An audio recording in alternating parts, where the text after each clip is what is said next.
Welcome back everyone, welcome to civil service study. देखिए UPSC civil सेवा की test series चल रही है। 285 टेस्ट कंप्लीट हो गए थे। यह है टेस्ट नंबर 286। तो चलिए स्टार्ट करते हैं। इंपॉर्टेंट होंगे प्रश्न, फोकस करेंगे संसाधन एवं विकास पर। सारे के सारे प्रश्न एनसीईआरटी से हैं, इंपॉर्टेंट होंगे। तो क्वेश्चन नंबर 1 है, आज हो गई है 25 अप्रैल 2020। मनुष्य, वनस्पति जात एवं पशुधन किस प्रकार के संसाधन है, बताइए। संभावी संसाधन, नवीकरणीय योग्य संसाधन, अजैव संसाधन या फिर जैव संसाधन। देखिए अजैविक तो हो नहीं सकते ना, अजैव तो बताया होगा क्या है। सूर्य का प्रकाश, मिट्टी, स्थलाकृतियाँ, तापमान, ह्यूमिडिटी। बाकी पेड़ पौधे, वनस्पति जात, पशुधन, मनुष्य, ये सब क्या है, जैविक संसाधन है। जैविक मतलब बायोटेक। तो देखिए हमारे पर्यावरण में उपलब्ध प्रत्येक वस्तु जो हमारी आवश्यकताओं को पूरा करने में प्रयुक्त की जा सकती है और जिसको बनाने के लिए प्रौद्योगिकी उपलब्ध है, जो आर्थिक रूप से संभाव्य और सांस्कृतिक रूप से मान्य है, एक संसाधन है। उत्पत्ति के आधार पर संसाधनों को दो वर्गों में विभाजित किया जाता है, जैव संसाधन और अजैव संसाधन। जैव संसाधनों की उत्पत्ति जीवमंडल से होती है। इनमें व्याप्त है मनुष्य हो गया, वनस्पति जात, प्राणी जात, मत्स्य जीवन, पशुधन। वे सारे संसाधन जो निर्जीव वस्तुओं से बने हैं अजैव संसाधन कहलाते हैं। जैसे चट्टानें हो गई, धातुएं हो गई, सूर्य का प्रकाश, वर्षा, ये सब। क्वेश्चन नंबर 2 है, संसाधनों के वर्गीकरण से संबंधित निम्न में से कौन सा युग्म जो है वो सही सुमेलित है।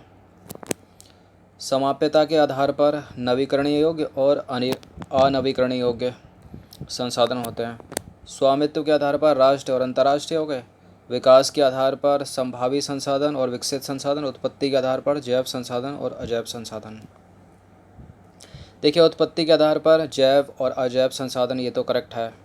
विकास के आधार पर संभावी संसाधन, विकसित संसाधन, ये भी होते हैं, ये भी सही है। स्वामित्व के आधार पर राष्ट्रीय स्तर पर भी, अंतर्राष्ट्रीय स्तर पर भी, स्थानीय स्तर पर भी होते हैं, बिल्कुल करेक्ट है ये भी। और समाप्यता के आधार पर या समाप्ति के आधार पर नवीकरणीय और अनवीकरणीय, मतलब नवीकरणीय जो समाप्त नहीं हो सकते और अनवीकरणीय जो समाप्त होने वाले हैं। नवीकरणीय में तो पता ही होगा, कई बार बताया है, जैसे wind energy, biomass energy, geothermal energy. और अनवीकरणीय में कौन कौन हो गए, पेट्रोलियम, डीजल, प्राकृतिक गैस, कोयला। तो फिलहाल सारे के सारे सुमेलित हैं, यहाँ पर डी हो जाएगा इसका आंसर 1 2 3 4। तो देखिए संसाधनों का वर्गीकरण निम्न प्रकार किया जा सकता है। उत्पत्ति के आधार पर जैव संसाधन और अजैव संसाधन, समाप्ति के आधार पर नवीकरणीय योग्य संसाधन और अनवीकरणीय योग्य संसाधन। स्वामित्व के आधार पर व्यक्तिगत संसाधन भी होते हैं और सामुदायिक स्वामित्व वाले संसाधन भी होते हैं। राष्ट्रीय संसाधन भी होते हैं, अंतर्राष्ट्रीय संसाधन भी होते हैं। विकास के आधार पर संभावी संसाधन, विकसित संसाधन, भंडार और संचित कोष। एजेंडा 21 घोषणा का संबंध निम्नलिखित में से किस सम्मेलन से है। यह प्रश्न यूपीएससी सिविल सेवा में पूछा हुआ प्रश्न है। किससे संबंधित है एजेंडा 21। देखिए ये है पृथ्वी शिखर वार्ता, रियो डी जेनेरियो। तो इसका आंसर हो जाएगा option number C, sustainable developments है ये। तो पृथ्वी शिखर रियो डी जेनेरियो में भूमंडलीय वन सिद्धांतों पर सहमति जताई गई और 21वीं शताब्दी में सतत पोषणीय विकास के लिए एजेंडा 21 को स्वीकृति प्रदान की गई। एजेंडा 21 एक घोषणा है जिसे संयुक्त राष्ट्र पर्यावरण और विकास सम्मेलन के तत्वाधान में राष्ट्रीय अध्यक्षों द्वारा स्वीकृत किया गया।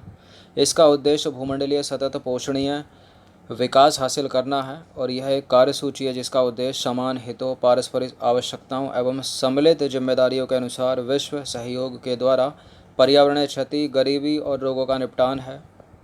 एजेंडा 21 का मुख्य उद्देश्य यह भी है कि प्रत्येक स्थानीय निकाय अपना स्थानीय एजेंडा तैयार करे। अब है question number 4, Rio de Janeiro पृथ्वी सम्मेलन 1992 में किन समस्याओं का हल ढूंढने का प्रयास किया गया। पहला ऑप्शन है पर्यावरणीय समस्या, दूसरा है सामाजिक आर्थिक विकास की समस्या, तीसरा है वन्य जीवों की तस्करी की समस्या। क्या सारे के सारे करेक्ट हैं, कोई इनकरेक्ट हो जाएगा इनमें। देखिए रियो डी जेनेरियो पृथ्वी सम्मेलन 1992 में एक तो पर्यावरणीय समस्या को फोकस किया गया, सामाजिक आर्थिक विकास की समस्या को, वन्य जीवों की तस्करी इसमें शामिल नहीं है, उसके लिए साइट्स है, साइट्स। तो फिलहाल इसका आंसर हो जाएगा ऑप्शन नंबर बी, केवल 1 और 2। तो देखिए जून 1992 में 100 से भी अधिक राष्ट्रीय अध्यक्ष ब्राज़ील के शहर रियो डी जेनेरियो में प्रथम अंतर्राष्ट्रीय पृथ्वी सम्मेलन में एकत्र हुए। इस सम्मेलन का आयोजन विश्व स्तर पर उभरते पर्यावरण संरक्षण और सामाजिक आर्थिक विकास की समस्याओं का हल ढूंढने के लिए किया गया था। इस सम्मेलन में एकत्रित नेताओं ने भूमंडलीय जलवायु परिवर्तन और जैविक विविधता पर एक घोषणा पत्र भी हस्ताक्षरित किए। अब देखिए जो वन्य जीवों की तस्करी का जो संबंध है ना, वो है साइट्स से, इससे नहीं है। ब्रंटलैंड कमीशन का संबंध किससे है बताइए। ब्रंटलैंड कमीशन महिला सशस्त्रीकरण, ग्रीन हाउस गैसों को में वृद्धि, ग्रीन हाउस गैसों की वृद्धि को रोकना और जलवायु परिवर्तन के प्रभाव को कम करने के उपायों से। देखिए जो ब्रंटलैंड कमीशन है उसका संबंध है सतत पोषणीय विकास से। किससे? सतत पोषणीय विकास से, महिला सशक्तिकरण से नहीं है। ग्रीन हाउस गैसों के लिए मॉन्ट्रियल प्रोटोकॉल है, जलवायु परिवर्तन के प्रभाव को कम करने के लिए नहीं है, गलत है ये। तो इसका आंसर डी हो जाएगा। तो देखिए अंतर्राष्ट्रीय स्तर पर व्यवस्थित तरीके से संसाधन संरक्षण की वकालत 1968 में क्लब ऑफ रोम ने की थी। इसके पश्चात 1974 में 1974 में शुमेकर ने अपनी पुस्तक स्माइल इज़ ब्यूटीफुल में इस विषय पर गांधी जी के दर्शन की एक बार फिर से जो है पुनरावृत्ति की उसने की। और 1987 में ब्रंटलैंड आयोग द्वारा वैश्विक स्तर पर संसाधन संरक्षण में मूलाधार योगदान किया गया और इस रिपोर्ट ने सतत पोषणीय विकास, सस्टेनेबल डेवलपमेंट की संकल्पना प्रस्तुत की और संसाधन संरक्षण की वकालत की। यह जो रिपोर्ट है बाद में हमारा साझा भविष्य मतलब आवर कॉमन फ्यूचर शीर्षक से पुस्तक के रूप में प्रकाशित हुई। क्वेश्चन नंबर 6 है, इनमें से कौन सी मानवीय क्रियाएं भूमि निम्नीकरण के लिए उत्तरदायी हैं? कौन कौन सी है? अति पशुचारण ये हो सकता है, वनोन्मूलन तो है ही है, अत्यधिक सिंचाई करोगे बिल्कुल ये भी है, खनन कार्य से भी, तो सारे के सारे हो गए, डी हो जाएगा इसका आंसर। तो देखिए मानवीय क्रियाएं जैसे वनोन्मूलन हो गया, अति पशुचारण हो गया, खनन हो गया, अत्यधिक सिंचाई ने भूमि के निम्नीकरण में मुख्य भूमिका निभाई है। खनन के उपरांत खाद्यान्नों वाले स्थानों को गहरी खाइयों और मलबे के साथ खुला छोड़ दिया जाता है। खनन के कारण वनोन्मूलन भी होता है जो भूमि निम्नीकरण का एक प्रमुख कारण है। जैसे स्टेट का एग्जांपल लें तो गुजरात, राजस्थान, मध्य प्रदेश, महाराष्ट्र में अति पशुचारण भूमि निम्नीकरण का मुख्य कारण है। वहीं अत्यधिक सिंचाई से उत्पन्न जलाक्रांतता भी भूमि निम्नीकरण के लिए उत्तरदायी है, जिससे मिट्टी में लवणता और क्षारता बढ़ जाती है।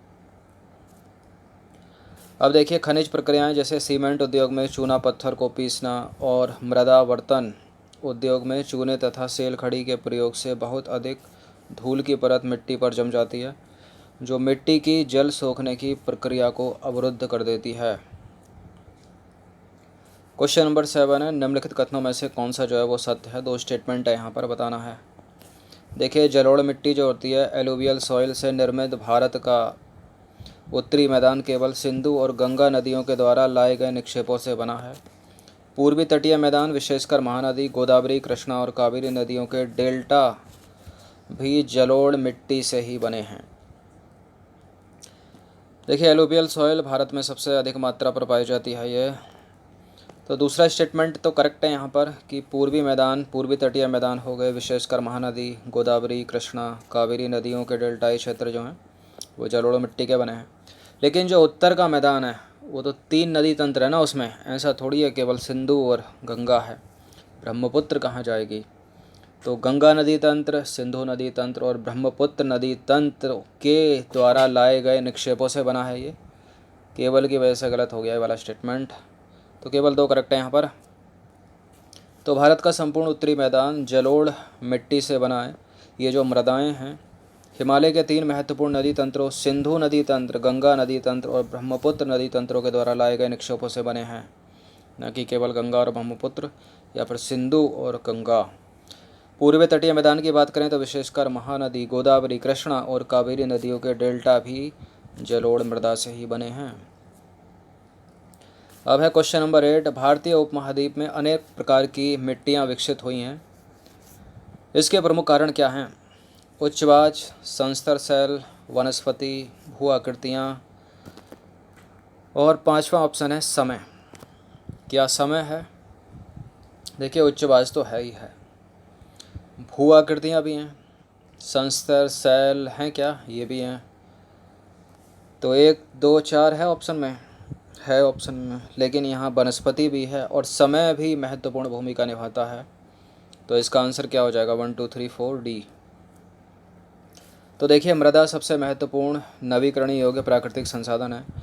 यह पौधे के विकास का एक माध्यम है जो पृथ्वी पर विभिन्न प्रकार के जीवों का पोषण करती है, और मृदा बनने की प्रक्रिया में उच्चवाच, जनक सेल अथवा संस्तर सेल जिसको बोलते हैं, जलवायु हो गई, वनस्पतियाँ हो गई और अन्य जैव पदार्थ तथा समय मुख्य कारक की भूमिका निभाते हैं। और प्रकृति में अनेक तत्व जैसे तापमान परिवर्तन, बहते जल की क्रियाएं, पवन, हिमनदी, अपघटन क्रियाएं आदि मृदा बनने की प्रक्रिया में योगदान देती हैं। अब देखिए मृदा जैव ह्यूमस जो है और अजैव दोनों प्रकार के पदार्थों से बनती है मिट्टी। मतलब ह्यूमस जो जैव पदार्थ होते हैं और अजैव पदार्थ दोनों से बनती है। और भारत में अनेक प्रकार के उच्चवाच, भूमि आकृतियाँ, जलवायु और वनस्पतियाँ पाई जाती हैं। इस कारण से इस उपमहाद्वीप में अनेक प्रकार की मृदाएँ विकसित हुई हैं। क्वेश्चन नंबर 9 है, जलोढ़ मिट्टी के संदर्भ में कुछ स्टेटमेंट है यहाँ पर एलुवियल सॉइल के संदर्भ में, बताना है कि इनमें से कौन सा करेक्ट है 4 में से। तो जलोढ़ मृदाएँ बहुत ही उपजाऊ होती हैं। पुरानी जलोढ़ मृदा को बांगर कहा जाता है और जलोढ़ मृदाओं में पोटास, फास्फोरस और चूने की कमी होती है। खादर मृदा में बांगर मृदा की तुलना में ज़्यादा महीन कण पाए जाते हैं। बताइए कौन सा एलिमिनेट किया जाए इसमें। देखिए अगर एलुवियल सॉइल मतलब जलोढ़ मिट्टी अगर उपजाऊ हो रही है तो इसमें पोटास, फास्फोरस और चूने की तो अधिकता पाई जाएगी ना, कमी थोड़ी पाई जाएगी। गलत है वाला स्टेटमेंट, तीसरा वाला। तो एलिमिनेशन करो ज़रा। अब इन दोनों में से आंसर एक, तो जलोढ़ मिट्टी जो है अत्यधिक उपजाऊ होती है, करेक्ट है। जो पुरानी जलोढ़ मिट्टी है उसको बांगर कहा जाता है और जो नई है उसको खादर कहा जाता है, हमेशा याद रखना बात। और खादर जो मिट्टी है वो बांगर मिट्टी की तुलना में उसके जो कण हैं वो छोटे होते हैं, मतलब ज़्यादा महीन होते हैं। 1 2 4 करेक्ट है, फिर सी हो जाएगा इसका उत्तर। तो देखिए केवल यहाँ पर 3 कथन जो है वो असत्य है। आयु के आधार पर जलोढ़ मृदाएँ 2 प्रकार की होती हैं, पुरानी जलोढ़ मृदा जिसको बोलते हैं बांगर, नई जलोढ़ मृदा जिसको बोलते हैं खादर। बांगर मृदा में कंकर ग्रंथियों की मात्रा ज़्यादा होती है। कंकर क्या होते हैं? बजरी के छोटे छोटे टुकड़े होते हैं ना। अब देखिए खादर मृदा में बांगर मृदा की तुलना में ज़्यादा महीन कण पाए जाते हैं, यानी मोटे कण किसके हो गए? बांगर के हो गए, और छोटे कण किसके हो गए? खादर के हो गए। जलोढ़ मृदाएँ बहुत ही उपजाऊ होती हैं। क्यों होती हैं? क्योंकि अधिकतर जलोढ़ मृदाएँ पोटास, फास्फोरस और चूना युक्त होती हैं, न कि इनमें कमी पाई जाती है। गलत है वो स्टेटमेंट, तीसरा वाला। अब देखिए जो इनको गेहूं के लिए, गन्ने के लिए, चावल और अन्य फसलों की खेती के लिए उपयुक्त बनाती हैं। 10वां प्रश्न है, नीचे दिया गया विवरण किस मिट्टी से संबंध रखता है? देखिए इस प्रकार की मृदाएं दक्कन पठार, वेसाल्ट के उत्तर पश्चिम भागों में पाई जाती हैं जो लावाजनक शैलों से बनी हैं। ये मिट्टियाँ आपको मिलेंगी सौराष्ट्र में, मालवा में और छत्तीसगढ़ के पठारों में पाई जाती हैं। इसके अलावा एक ऑप्शन दें, महाराष्ट्र में भी हैं ये। अब बताइए किसके बारे में बात हो रही है? देखिए ये बात हो रही है काली मृदा के बारे में। इसको रेगुर सॉइल भी बोलते हैं, कपास की खेती के लिए उपयुक्त है। तो उपयुक्त विवरण काली मृदा से संबंध रखता है। काली मृदाओं का रंग काला होता है और उन्हें रेगर मृदा भी कहा जाता है। और काली मृदा कपास की खेती के लिए जो है वो उपयुक्त होती है और इसलिए इस मृदा को काली कपासी मृदा के नाम से भी जाना जाता है। यह माना जाता है कि जलवायु और लावाजनक शहरों ने काली मृदा के बनने में महत्वपूर्ण योगदान दिया है।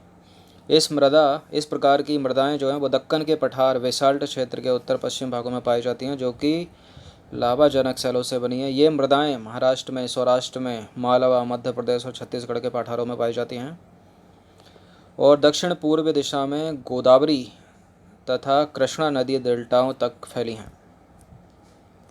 क्वेश्चन नंबर 11 है, मरुस्थलीय मृदाओं की विशेषताओं के संदर्भ में नीचे दिए गए कथनों पर विचार करना है। और बताना है कि कौन सा करेक्ट है। देखिए, जो मरुस्थलीय मृदा हैं रेतीली होती हैं और लवणीय होती हैं।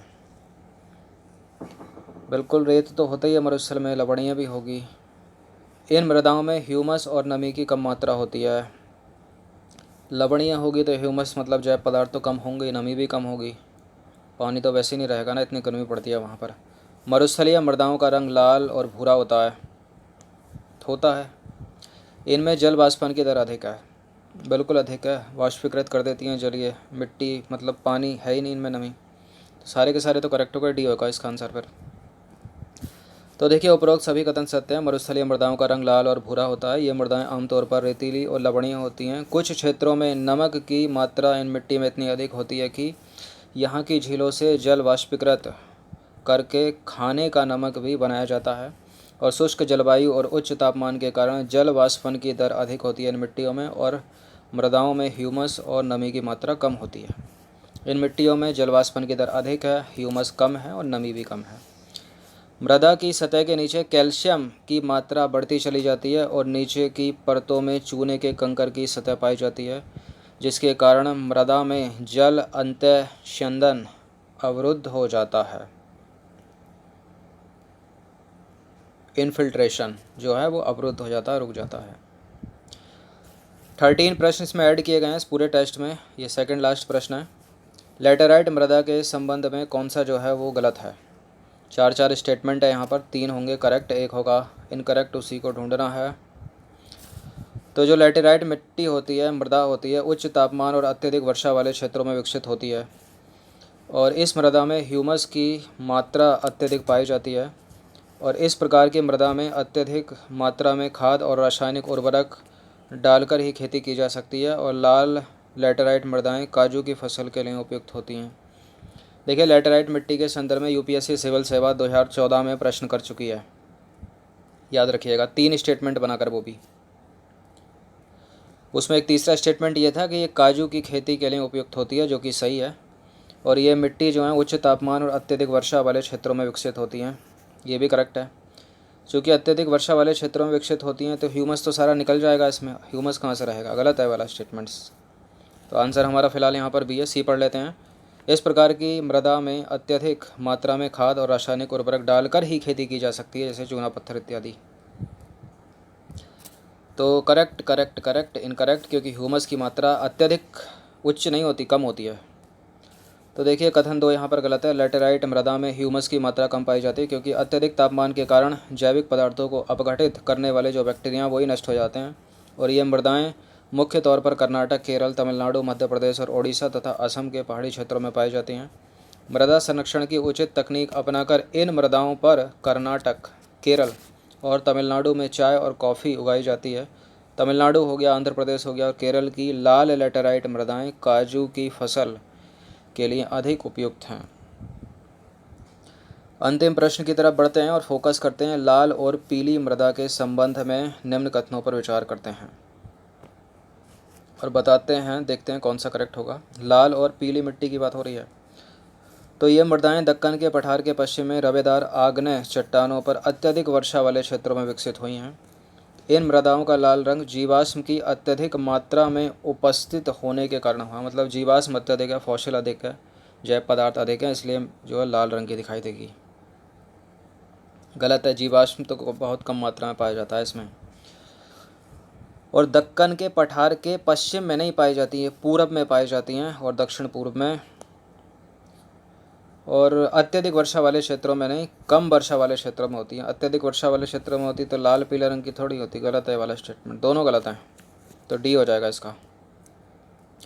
तो देखिए, उपरोक्त दोनों जो हैं वो सही नहीं है। लाल मृदा दक्कन के पठार के पश्चिम में नहीं बल्कि पूर्व में और दक्षिणी हिस्सों में, पूर्व और दक्षिणी हिस्सों में पाई जाती है, और अनेक चट्टानों पर कम वर्षा वाले भागों में विकसित होती है। कम वर्षा वाले भागों में विकसित होती है, अधिक वर्षा वाले भागों में विकसित नहीं होती, और पश्चिम में नहीं है, पूरब में पाई जाती है। ये भी गलत है, क्योंकि जीवाश्म की मात्रा अत्यधिक नहीं है, कम है। तो लाल और पीली मृदाएं उड़ीसा, छत्तीसगढ़, मध्य गंगा मैदान के दक्षिणी छोर पर पश्चिमी घाट के पहाड़ी पद पर पाई जाती हैं, और इन मृदाओं का लाल रंग रवेदार आग्नेय और रूपांतरित चट्टानों में लौह धातु के प्रसार के कारण होता है। इनका पीला रंग इनमें जलयोजन के कारण होता है, ना कि जीवाश्म की अधिक मात्रा के कारण है। दोनों के दोनों गलत हैं, इसका आंसर हो जाएगा ऑप्शन नंबर डी। तो ये 13 इंपॉर्टेंट प्रश्न थे, अच्छे से इसका रिवीजन कर लीजिएगा 1 से 2 बार। ये टेस्ट था ज्योग्राफी का। धन्यवाद।